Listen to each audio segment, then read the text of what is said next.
Guatemala newspapers everywhere, like they were picked up, right? And there again, to Mustafa's points earlier, what really made the difference was the speed, the simplicity of the messages, and the visual aspect, that they could see it was an imam, that they could see it was Muslim women standing there. And that made a huge, huge difference. Again, if you look through the comments that day, it's a very interesting mix of comments you would get, for example, on BBC website, below those videos, below those pictures. On the one hand, you have people saying, oh, like, I'm so touched when I see that child feeling that, like, or like coming there and like standing together, etc.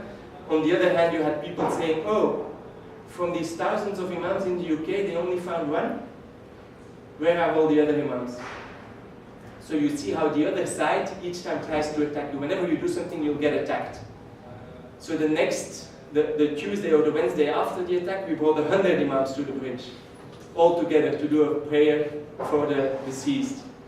So then the ones who were saying like, oh, you only had one imam, they go like, oh yeah, but now you've got 100, but that's what they say in public. In their mosques, they preach other stuff. Right? So there's people you will never be able to convince, but each time you need to push them further. First they're like, oh, there's only one, you bring 100. You bring 100, is there than that? Yeah, I think there was 100 imams, but most of them were males. So people started taking the meeting. Oh, there's only, I think, one female scholar that's that can be seen in the pictures. So they're all sexist, X, Y, and Z. You're right, you should, and then we had a really powerful woman actually speaking, and she got like, I don't remember, but like 16 million views or so, because she had a quote which said, we won't bury the terrorists. She said that we don't want terrorists amongst us, neither in life nor in death. And that small clip of that woman went viral. So one more thing on this one, I don't know if any of you know Katie Hopkins. But so that day, we were like, as I said, the whole night we had been printing, we had been like preparing, etc. We go out there, the whole day we stand there, we bring these women, etc. And then in the night, Katie Hopkins tweets a tweet saying that this vigil was fake. And that people had come that were actors, and that people had handed out hijabs to them, and that they had put on the hijabs, and that CNN had staged this as a fake report. So imagine us coming home after that whole day and like fighting to get like the posters in the right place, and then we see that, and Katie Hopkins got 80,000 retweets on that tweet. Donald Trump Jr. retweeted that tweet. So then our first reaction was, come on now, like we've done all this work, and then with one single lie, it's a real lie, like we know these women, they wear a hijab every day, right? And she went all the way to say, oh, they got handed hijab, like out of nothing, with a simple lie, she got all that attention to the counterattack. But basically 2 points there when we stepped back and looked at it. A, she got maybe 80,000 retweets, but we got 70 million views. Right, so she lost, that day she lost. And secondly, the fact that Katie Hopkins, Donald Trump Jr., etc. go against this, actually in a sense, was really, really interesting for us, because it showed that the other side is afraid of this, and that they don't want this message of unity at these moments to come out, because they know that it will break their narrative of it's Muslims versus the West, it's white versus black, it's this and that. Like, they know that these kind of messages is what gives them their votes, what gives them their popularity, and they are actually going with lies against this kind of campaign. So to us almost it showed the importance of doing more of this kind of work. In the interest of time, I'll skip through quickly. So then, again, like less than a week afterwards, this racist with his car rammed into a group of people at Finsbury Mosque and killed a person. So then we were really starting to think, honestly, like this could go on for, if this goes on for a month and every week we have an attack, like tension will rise so much. So immediately again we organized an event at Finsbury Park Mosque, and there something really interesting happened. Like more than 3,000 people showed up from all kinds of faith, youth, old, everything. And for us that was really, really, really an important moment as Turn to Love, because with Turn to Love we had always been focusing first like on getting the Muslim voice out when people said, oh, it's Islam committing a crime. And we then sometimes had discussions of like, oh, but actually should we even do that? Like, isn't it obvious, right? But this to us showed that actually nobody asked these 3,000 people to come and apologize for what the racist did. Or nobody told them, oh yeah, no, it's not you, it's a white guy, but it's like, you need to come now as a white person to come and tell them why it wasn't you. But these people came themselves because they wanted to speak out against injustice.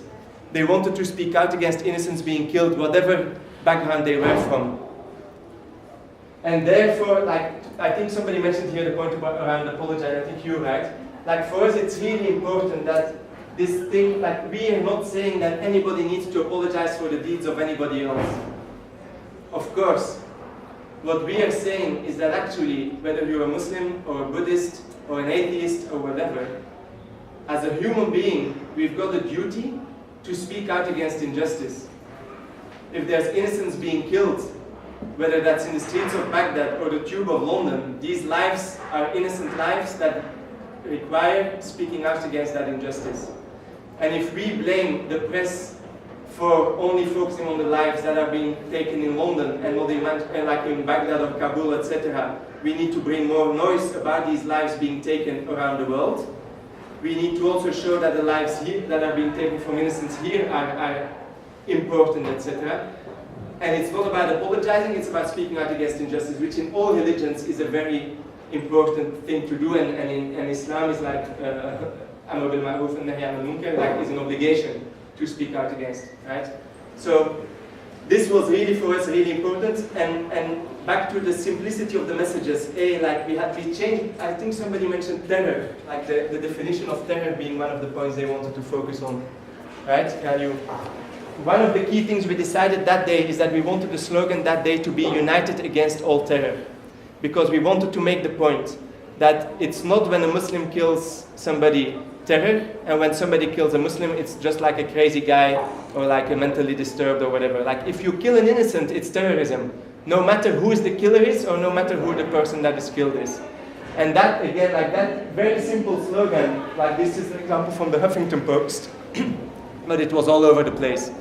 And that image actually, in the Financial Times, 4 months later, they did an article about terrorism-related stuff, and they used that image again. So sometimes with a simple poster, you can have messages that keep coming, basically. The other thing is, if we do events, one of the key things is how do you make sure these posters get seen, right? Like, look at this. There was 3,000 people. We had handed out, I think, like 500 or 700 posters. If this guy, and maybe it's a bit difficult to see from the back, but if this guy didn't hold his hands up, nobody would have seen the poster. Right? Because lots of people have a poster, but they're just standing there like that.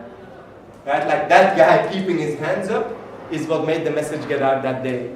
So what we always tell our volunteers is like, when you have these events, make sure that you go there to be seen, to get your message out. You're there almost as if it was a fight to get your message out. You're not there just to stand and like observe, right? Great, so that was a couple of the campaigns we did. I'll show you a couple of other videos from across the world to give you some ideas for the working session afterwards. But any questions or thoughts before we go there? Because I've gone through it very quickly in the interest of time. Yeah? One of the things that came to mind when you were speaking about speed and how Turn to Love were quick in the office, putting out flyers and stuff, I was thinking how much of it is, using your initiative like as a priority, and how much is your priority just bringing people together so that the message gets spread out? I think it's both. Right? Like basically what we want to do is use existing voices ideally and just amplify them, like Mohammed al-Bashiri, give them a podium to get more views. Right? What we've seen is, in most of these cases when there's speed required, unfortunately, most of the NGOs, charities, and organizations are just too slow. Right? What we try each time to do is convince them to organize that vigil, and then we join them. What ends up happening each time is that we need to set it, and then they come. Because otherwise it takes them 2 days, 3 days, 4 days. Yeah. Just back to that perspective. But you made the point earlier, did you not, when you said the response you get, and I get this all the time, is it is better to be safe than sorry, to create something and then create, because the opposition nowadays, Sister Katie Hopkins, she always makes the comment of saying that, you know, they rush to make these performances and presentations and then all these details aren't seen. So do you not feel actually there is a benefit to just waiting 1 or 2 days, getting all the data that's required, and then afterwards, those who are less likely to believe you might take you more seriously? Because that's the kind of criticism that stuff like this, although brilliant, I mean, but it's what people criticize. They say it's too quick. Is there such a thing as being too quick? So I think there is no such a thing as being too quick. I think there's a thing as being wrong. But as long as you're right, the quicker you are, the better. For example, the London Bridge events we did, right? They did a huge event 3 days later with the Mayor of London, lots of organizations, lots of mosques, lots whatever. They got maybe a tenth, despite being like 1,000 times more people, they got maybe a tenth of the attention because the press just goes like this attention span-wise. You need to be there when the attention is the highest. And like if you let it go 1 day, even if you would do that vigil, and we had some of these issues in some of the events, if you do the vigil 100 meters further where the press is